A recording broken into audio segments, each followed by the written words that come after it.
insyaallah kita bertugas berimam pada kesempatan kali ini yakni Al-Mukarram Al-Haji Sandi bin Yusuf Al-Spedadi Al-Hafiz dan muadzin besar yakni Al-Mukarram Al-Ustaz Ali Tawani Al-Spedadi Al-Hafiz. Diinformasikan juga kepada seluruh jamaah yang membawa alat komunikasi mohon untuk aktifkan dulu sementara waktu atau dipindah ke mode silent, dan juga barang bawaannya mohon dijaga disimpan di depan atau tempat yang sekiranya aman. Serta bagi Anda di Bunda yang membawa barang keberanaannya mohon sebagai disimpan di saudara dalam pengawasan kedua orang tuanya. Dan bagi jemaah terakhir, insyaallah pada sholat subuh akan ada pengajian kita hubungi atau pengajian pada subuh yang insyaallah akan dipimpin oleh Al-Mukarram Al-Haji Muhammad Ikhwan Asori SSMPD. Beliau merupakan pengurus dari GKM Al-Jabar dan juga pengurus MUI Kecamatan Gedebage. Rabbana atina fid dunya hasanah wa fil akhirati hasanah wa qina adzabannar. Subhana rabbika rabbil izzati amma yasifun wa salamun 'alal mursalin walhamdulillahi rabbil alamin.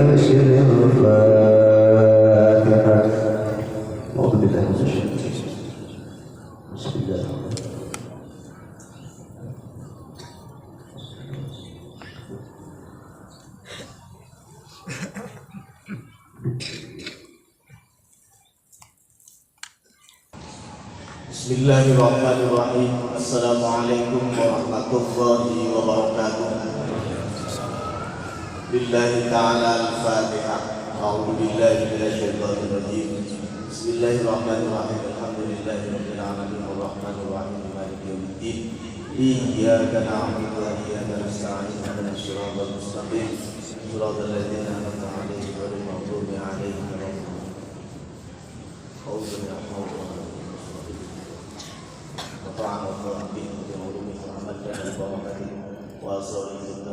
الفاتحة. أعوذ بالله من الشيطان الرجيم. بسم الله الرحمن الرحيم. الحمد لله رب العالمين الرحمن الرحيم مالك يوم الدين. إياك نعبد وإياك نستعين اهدنا الصراط المستقيم صراط الذين أنعمت عليهم غير المغضوب عليهم. بسم الله الرحمن الرحيم. الحمد لله الذي تواضع كل شيء لعظمته وذل كل شيء لملكه. أشهد أن لا إله إلا الله وأشهد أن محمدا عبده ورسوله. اللهم صل على سيدنا محمد عبدك ونبيك ورسولك النبي الأمي وعلى آله وصحبه وسلم تسليما بقدر عظمة ذاتك في كل وقت وحين.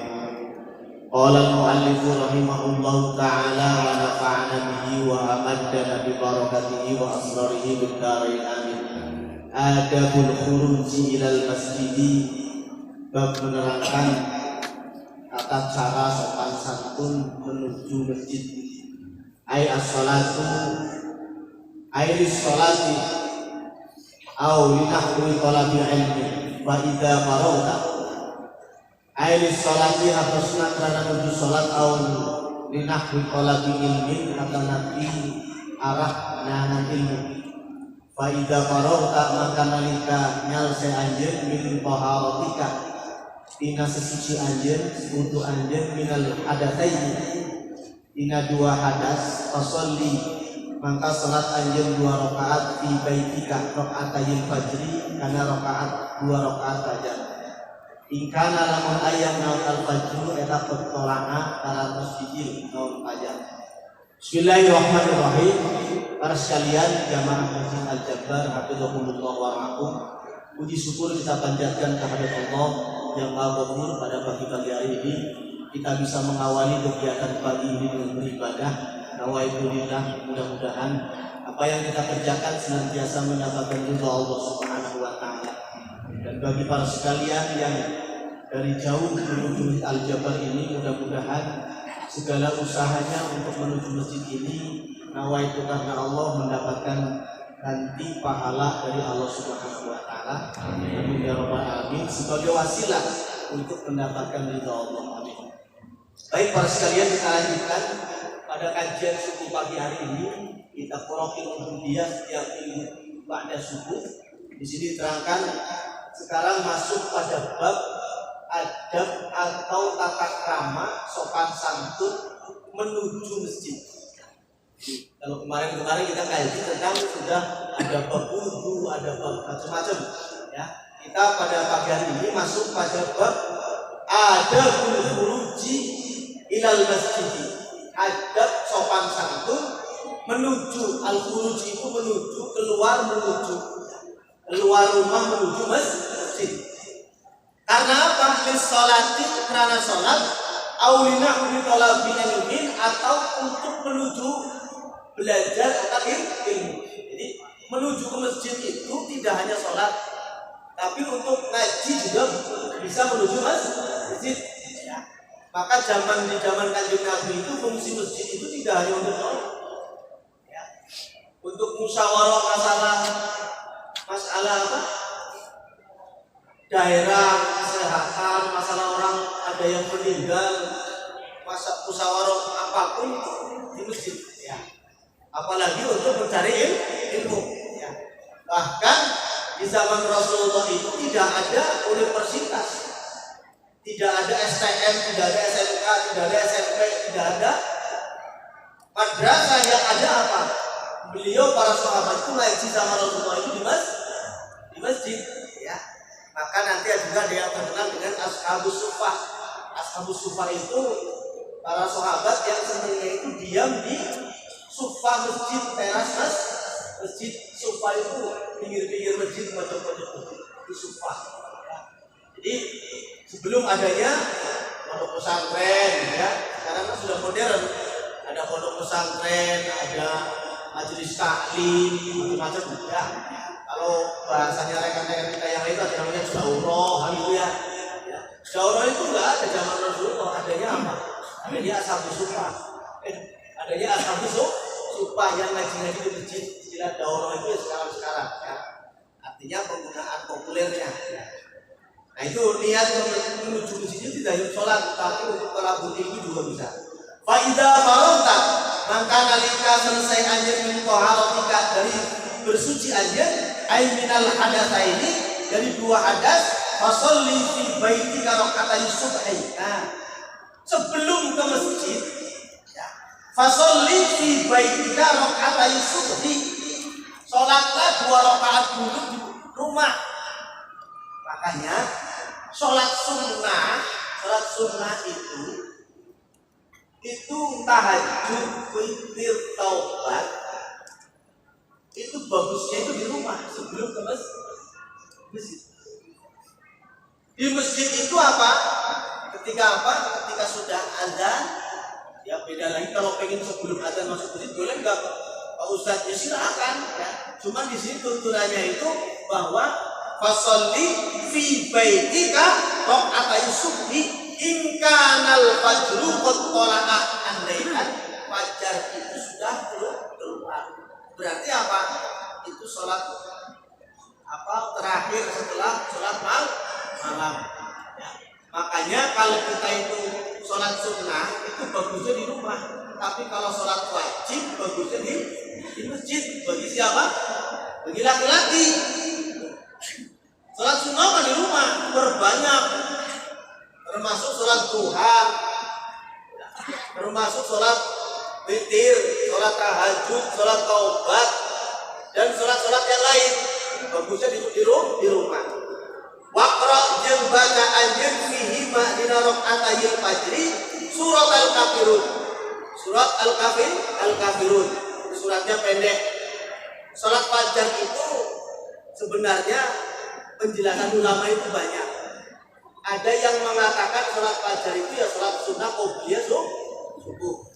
Tapi ada juga ulama yang mengatakan bahwa sholat fajar itu sholat sebelum subuh.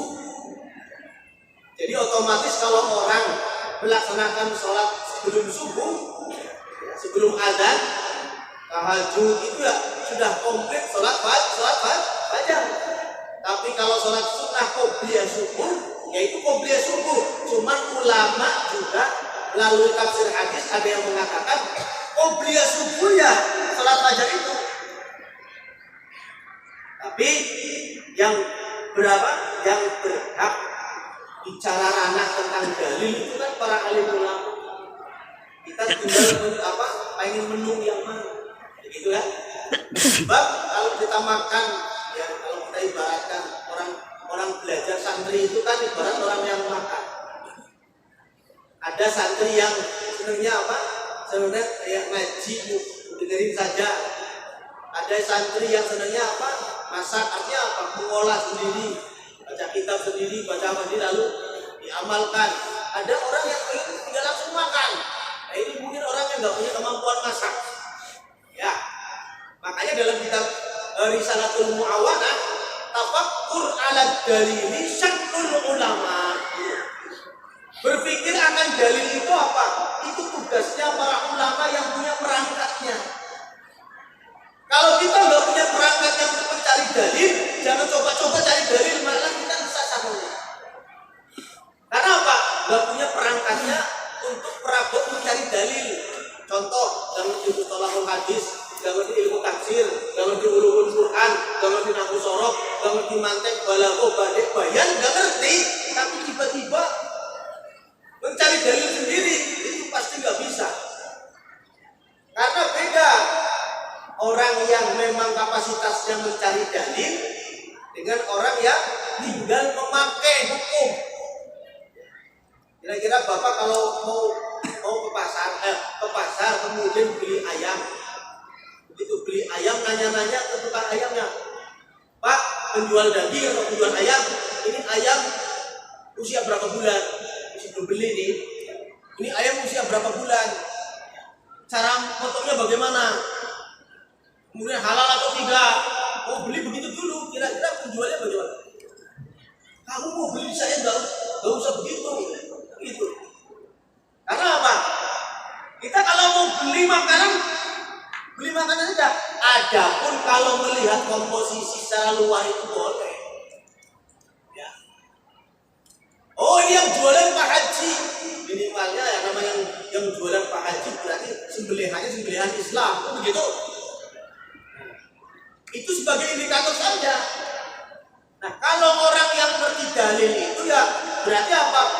Sudah istinbatul hukumnya itu pengambil hukumnya sudah jelas. Maka bagi orang awam apabila mau mencari dalil-dalil dipaksa padahal perangkatnya tidak ada, itu malah susah. Susah. Tapi kalau orang yang punya dalil, punya perangkatnya untuk menggali hukum, menggali dalil, silahkan. Bagi orang yang derajatnya, makom derajatnya itu tinggal makan ya makan saja, nggak usah masak-masak segala. Begitu. Sesekali kalau makanan yang tadi kita masak ya masak. Tapi kalau yang sudah tidak makan, nah mencari makanan yang tinggal makan itu pun memang perlu indikasi luar. Gitu loh. Kita kalau mau ngaji ke kiai ya lihat kiainya siapa. Kita mau ngaji ke ustaz ya ustaznya siapa. Dia orang mana, lulusan mana, gurunya siapa, kan begitu. Minimalnya begitu dulu. Ya. Kita kalau mau beli makanan, oh itu makanan muslim, oh begitu saja. Itu tandanya halal. Oh ada label halalnya. Oh dia itu produknya ini bukan produk, mohon maaf misalkan produk Israel, misalkan kalau yang sekarang lagi dipatwakan. Nah itu indikasi luar. Tapi kalau mempelajari kandungan makanannya, mempelajari apa yang unsur di dalam makanan itu, kita nggak bisa perlu alat kok. Maksudnya begitu ya. Kalau masalah dalil itu hati-hati ya. Jangan sedikit-sedikit dalil, sedikit-sedikit dalil, sedikit-sedikit dalil sedikit-sedikit ya. Sementara dia nggak tahu apa-apa maksudnya ya. Makanya kalau dalam kitab Risalatul Mu'awanah, wa ammat tafakkuru ya, ala dalilin min syaklil ulama. Bertafakkur, berpikir tentang dalil itu bukan ranahnya orang awam, tapi ranahnya para alim ulama. Nah ini jadi sholat rakaatnya dua, sholat fajarnya di rumah. Pertama baca surat Al-Kafirun wal Ikhlas. Au iqra alam nasrah laka sadrak au alam tara kaifa. Jadi kalau sholat fajar itu bagi yang tidak al-hafidh ya bacanya yang pendek ini ya. Suratul Ikhlas, Al-Kafirun, Alam Nasro, sama Alam Taro. Itu yang tidak Al-Hafid. Kalau yang Al-Hafid ya silakan mau sholat fajarnya sebelum sholat subuh, kemudian apa? Setengah jam sebelum sholat subuh sudah sholat duluan. Yang satu rakaatnya 15 menit ya nggak masalah. Katanya alif lam mim tanzil, ya kan?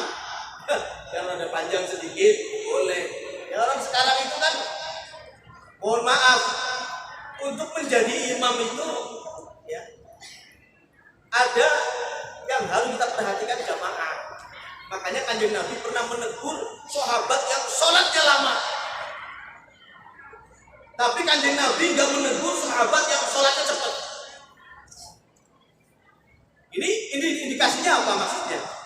Artinya ketika itu asbabul wurudul hadis ini, penyebab turunnya hukum itu, dulu ada sahabat yang diutus Kanjeng Nabi, kalau nggak salah itu ke Yaman, suruh ngimamin di sana, jadi tokoh di sana. Tapi apa? Lama-kelamaan ada komplain dari jamaahnya. Ya Rasul, itu sahabat kalau jadi imam itu lama sekali. Akhirnya apa? Sahabat itu dipanggil oleh Kanjeng Nabi, mengatakan, wahai sahabatku, apakah kamu ingin dapat fitnah dari kaummu karena sholatku terlalu lama? Itu.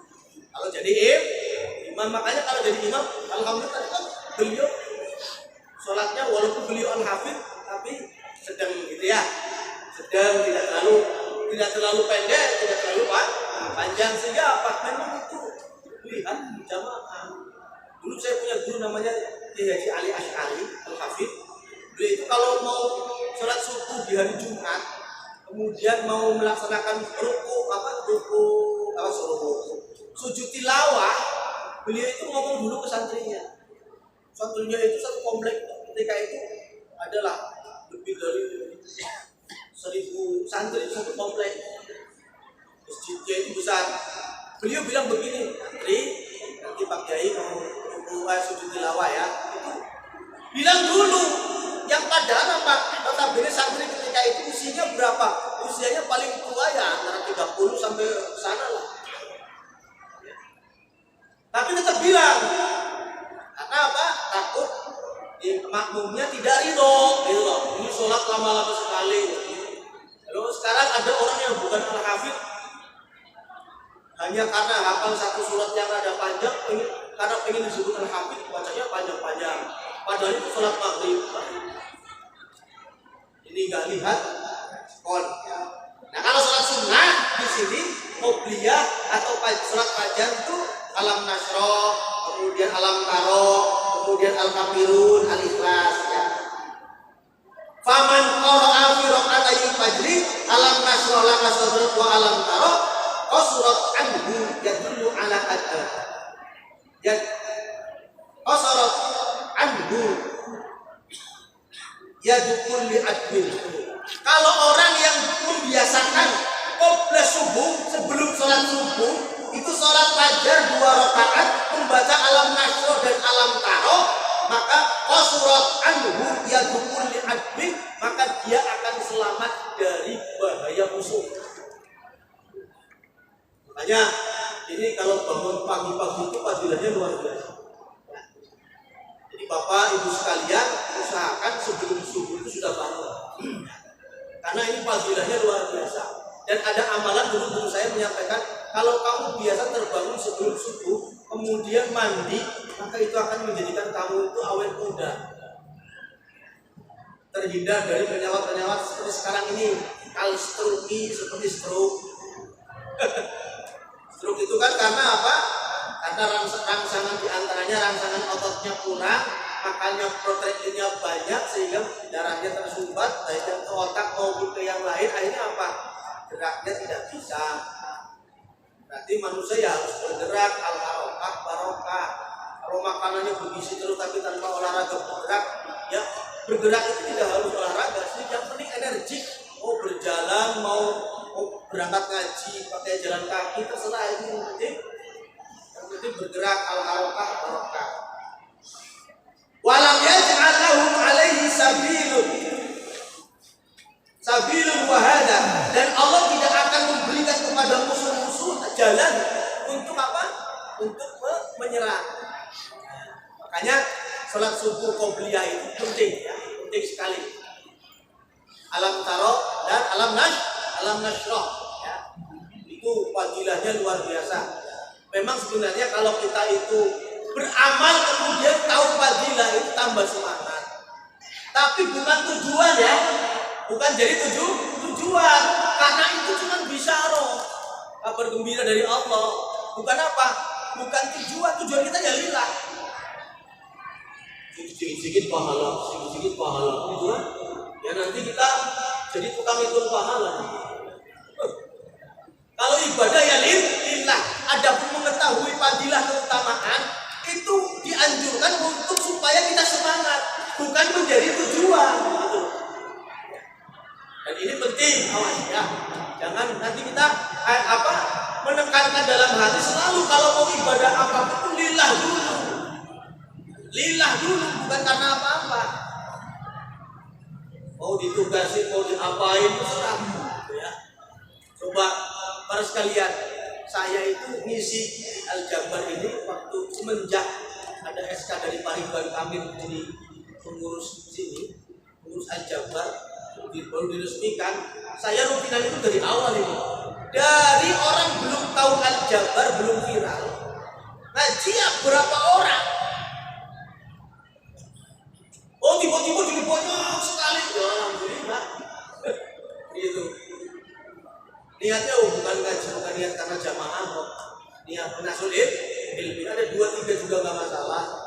Ya, bahkan saya kalau di yayasan saya di sini di Gede Bage itu kalau santri itu ya ada moodnya juga.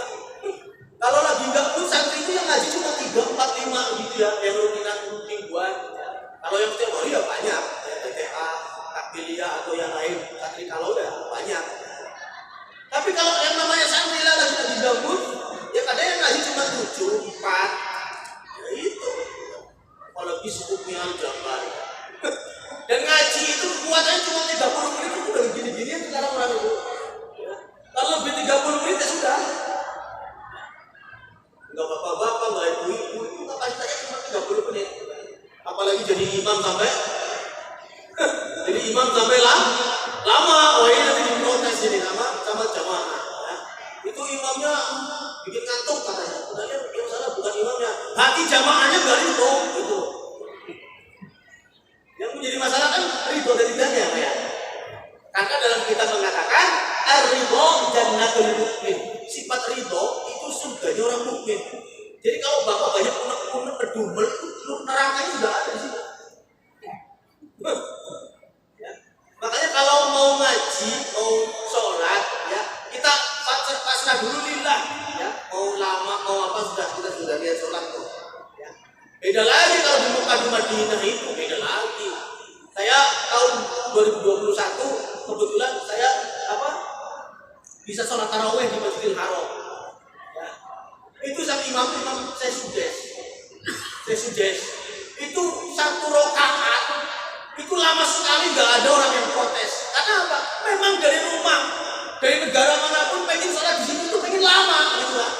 Nggak ada yang protes. Karena apa? Dia sudah ridho. Coba kalau sholat di Al-Jabar, sholat subuhnya pakai sholat Al-Baqarah. Gak usah selesai Al-Baqarahnya, cuma 2 kacang saja. Pasti imam ini gak pengertian sekali sih. Ini kan jamaah dari jauh-jauh ini kan. Coba. Karena mereka tidak menyiapkan hati untuk apa? Untuk pengen lama sholat. Dan tadi kan untuk menuju sholat awal aja harus ngomongin dulu. Bapak-bapak, ibu-ibu, tempat ibu sholat yang pertama. Coba kalau mau nonton bola pengen tribun paling depan nggak? Kalau nonton bola pengen tribun paling depan nggak? Paling depan, hari jamaah pengen di pengger. Padahal ini yang sudah ada dalilnya jelas. Nonton bola ada dalilnya nggak? Harus sok paling awal. Nggak ada. Itu karena apa? Kondisi batinnya nonton bola menyerahkan batinnya 100% untuk lihat paling depan. Kalau sholat pengen di belakang. Itu karena beda kondisi batinnya. Maka ini yang perlu disiapkan apa? Hati kita. Makanya betul ar-ridho jannatul mukmin. Sifat ridho dalam hati itu surganya orang mukmin. Dan saya Pak kalau di Pusdikmin itu kan punya apa, kalau konsultasi dokter nggak bayar gratis ya, karena saya kerjanya di ASN ya, ASN kepolisian. Itu saya konsultasi dokter rata-rata orang penyakitan karena apa? Pertama pikiran Pak Ustaz, rata-rata pikiran. Kalau pikiran dipikirin, ada penyakit ya sudah. Makanya bebas Pak ya, yang penting pikirannya bebas. Jadi antaranya usahanya tadi bangunnya sebelum subuh, sholat 2 rakaat, mandi, biar apa? Biar secara fisik dan rohani bersih dan sehat. Ini terus ada fadilahnya tadi, kalau orang yang sholat sebelum subuh, malam taruh, alam nasr dibiasakan itu jauh dari musuhnya. Walaupun kita nggak cari musuh kan gitu kan?